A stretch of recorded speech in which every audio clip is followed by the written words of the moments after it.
Assalamualaikum warahmatullahi wabarakatuh. Kita berjumpa lagi dalam program kongsi-kongsi pengetahuan, kongsi-kongsi pengalaman menggunakan SketchUp. Okey, dalam perkongsian yang lepas kita dah berjaya membuat beberapa lukisan dapat segi empat segi bulatan dan juga ada satu bulatan besar yang menyibuk dekat sini. So kita padam bulatan besar ni. Okey. Saya ulang macam mana kita membuat ataupun kita boleh buat empat segi. Sebelum ni kita buat empat segi menggunakan line, kita juga boleh menggunakan shapes untuk buat empat segi. Klik pada rectangle, okey. Pilih titik permulaan. Saya nak mula dekat sini, saya klik dan saya tarik. Saya boleh buat ikut besar yang saya nak. Tapi macam biasa drawing perlukan dimensi. Perhatikan pada bahagian bawah sebelah kanan. Kita nampak ada dimensi. Okey, dekat sini kita nak buat satu segi empat sama. So segi empat sama dia akan mempunyai sisi yang sama. Kita akan gunakan sisi 300 mm. Okey, kita typekan 300, typekan koma, typekan 300 lagi sekali dan tekan enter. Kita dapat satu segi empat sama yang bersisi 300 mm setiap satu. Okey.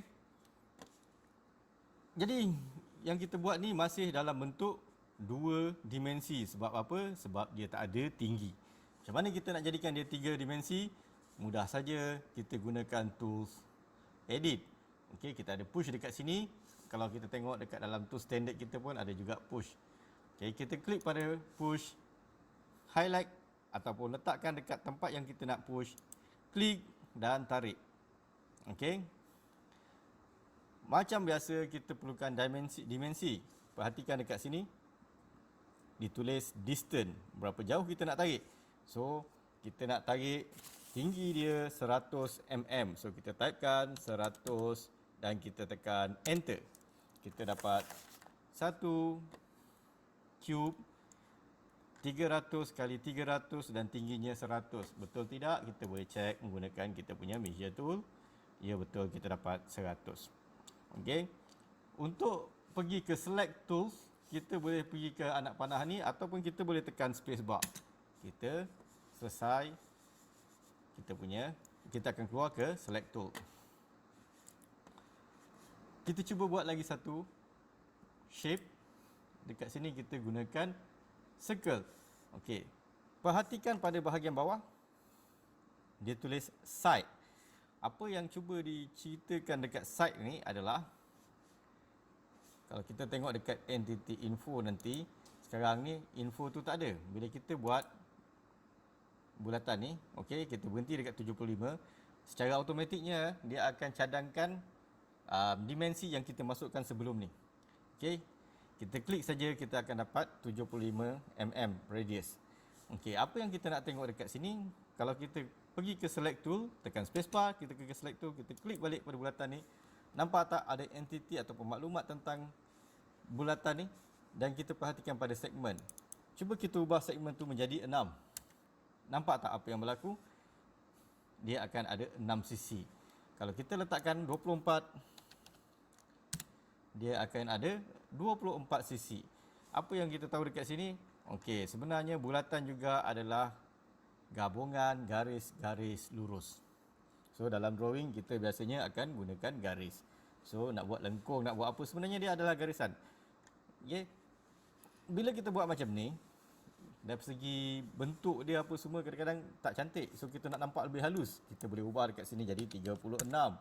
Nampak garisannya makin halus. Lagi besar nombor kita letak, lagi halus garisan tu jadi.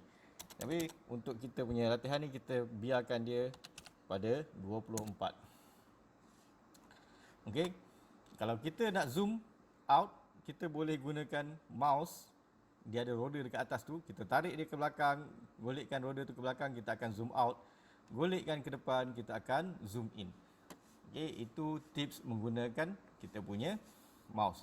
Kalau kita klik, dia akan jadi orbit. Nampak? Yang ini bila saya klikkan kita punya wheel. scroll wheel tu. Okey, dia jadi orbit.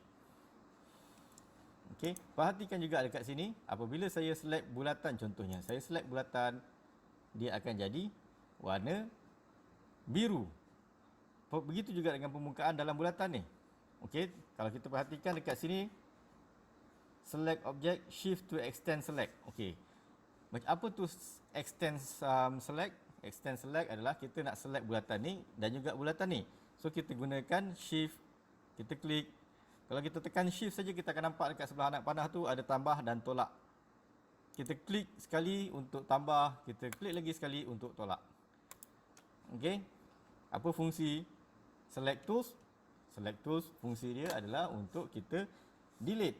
So kita dah bukan untuk kita delete lah, untuk kita select dan kita bekerja seterusnya dengan benda-benda yang kita dah select. Contoh dekat sini saya nak delete.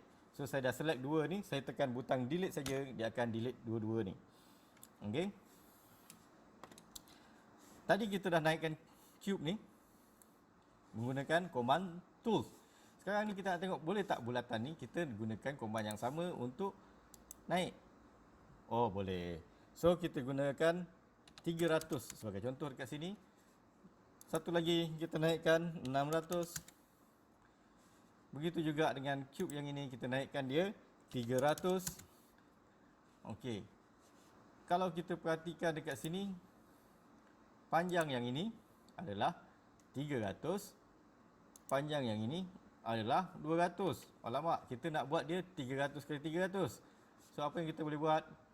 Klik dekat kita punya push tool. Klik dekat tempat yang kita nak tarik. Tarik, berapa banyak yang kita nak tarik? 100. Kita typekan saja 100. Kita tekan enter. Okey. Tekan space bar untuk pergi ke select tools.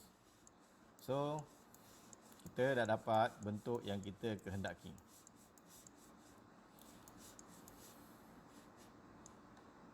Okey, setakat ni dulu, kita jumpa lagi untuk aktiviti yang seterusnya.